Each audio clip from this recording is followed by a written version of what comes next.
Welcome back to Privacy Training.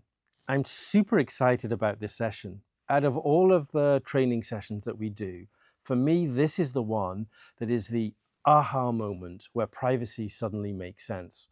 We're going to look at some basic principles of privacy. I often get asked, how on earth do we keep track of all of the laws about privacy in all of the countries that our organization works in? It seems like a lot of information that we have to track. Well, the good news is it's far easier than you might think.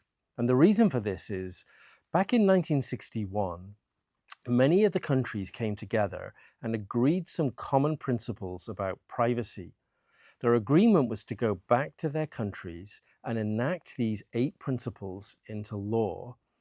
And the first to do this was Europe. They created the first version of the European privacy laws. And everyone else looked at what Europe did, and eventually, one by one, they all decided to basically copy the European privacy laws. Often they reduced the penalties, or they maybe made them a little bit more lenient, but in general, they copied the same privacy laws as Europe. So for this reason, most of the privacy laws around the world are very consistent with each other, and they're all based on 8 easy to understand principles. So we often tell privacy managers, you can either study all of the laws in your country and understand all of the regulations about what you're meant to do, or you can just think about 8 simple privacy rules that are mostly common sense, and that will get you at least 95% of the way towards compliance. So we're going to walk through each of these 8 principles one by one, and then we'll look at some examples about how we might use those in practice. The first principle is collection limitation. It's important that we limit the collection of information to only the data that we intend to use. All of the data must be obtained lawfully and fairly with the subject's consent and knowledge. So we should be clear about only collecting the data that we need to collect. The second principle is data quality. Personal data should be accurate, complete, and current, and relevant for the purpose for which it was obtained. You might think, why is this a privacy principle? I'll give an example.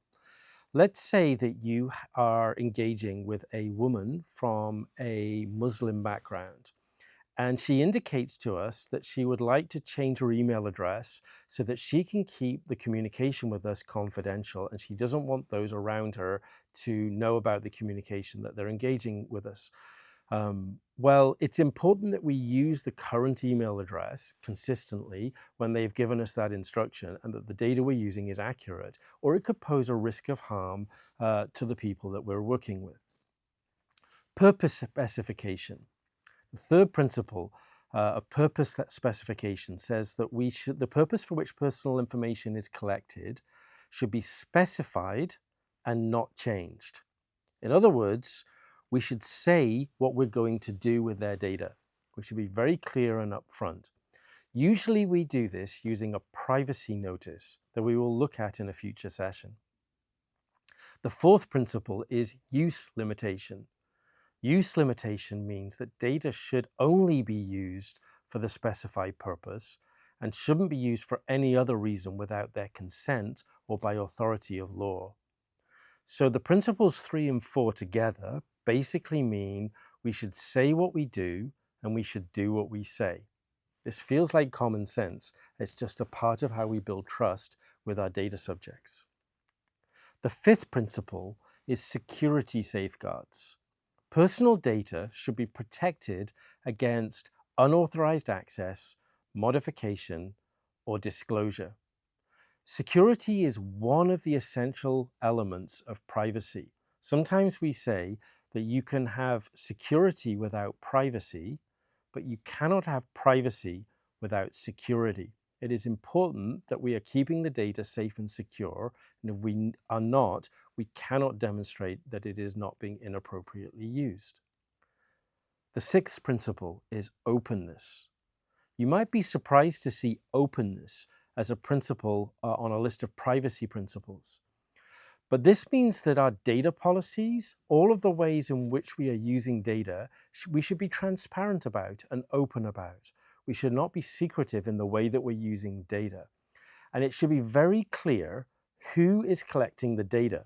We call this the data controller.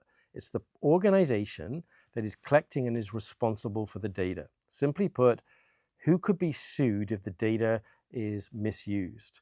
So we want to be very clear which organization is collecting the data. Again, we usually do this by linking to the privacy notice of that entity. The seventh principle is individual participation. Individuals have the right to know about the collection of their information and how it's being used. They should be able to access that information and request the collection or to challenge the denial of those rights. Simply put, this usually means that they can come to us and either request their data is deleted or to request a copy of the data that they have, or maybe just to unsubscribe from a newsletter. It's important here that these privacy rights are individual. And so usually someone does not have privacy rights for someone else. An example would be a husband and a wife. They separately and individually have privacy rights that they can enforce, but they don't necessarily have the right to enforce it for each other. Another example would be if you have an elderly parent, unless you have a power of attorney or some legal right to act on behalf of someone else, then likely you do not have the right to enforce their privacy rights. The final principle is accountability. Whoever the data controller is that we identified in step 6, the organization that is responsible for collecting the data, they should be responsible for ensuring that all the other principles are met. It's up to the data controller to ensure that every one of these principles are met. These are the 8 privacy principles. And all that we're going to talk about in the rest of these training boils down to applying these principles and using common sense in how we apply them to the different situations in how we collect information. Let's walk through one example together. Let's imagine that you are working with a local campus team and they are really wanting to advertise their summer project. They're going to run some missions over the summer and they would like to send an invitation to all the people that they collected contact information from during their Freshers Fair event. So they collected a bunch of information and they're asking, is it appropriate for us to email them and send them advertising about these summer missions? Which of the principles do you think most applies to this situation?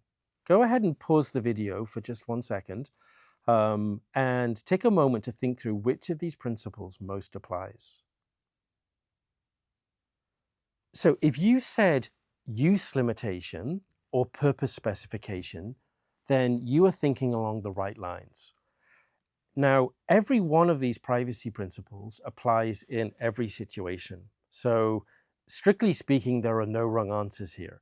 But the best answer here is either purpose specification or use limitation. The concept here is that we need to think through what we said to the data subject when we were collecting their information. Let's say that they gave their information on a form during Freshers Fair and we displayed a link to the privacy notice.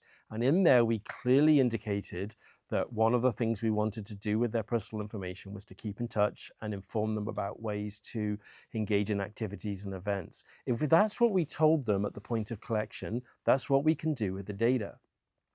If we didn't tell them that, then we're somewhat limited in what we can do, and we need to re-get their consent about this new way of getting data. So you can see here, it's very helpful to think early about how you intend to use the data.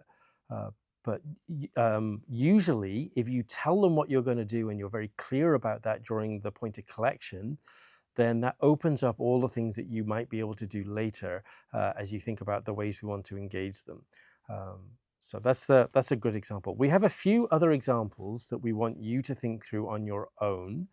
For each of these examples, it is true to say that all of the principles apply, but we want you to think through which is the best principle that directly applies to the situation that we're presenting. Good luck.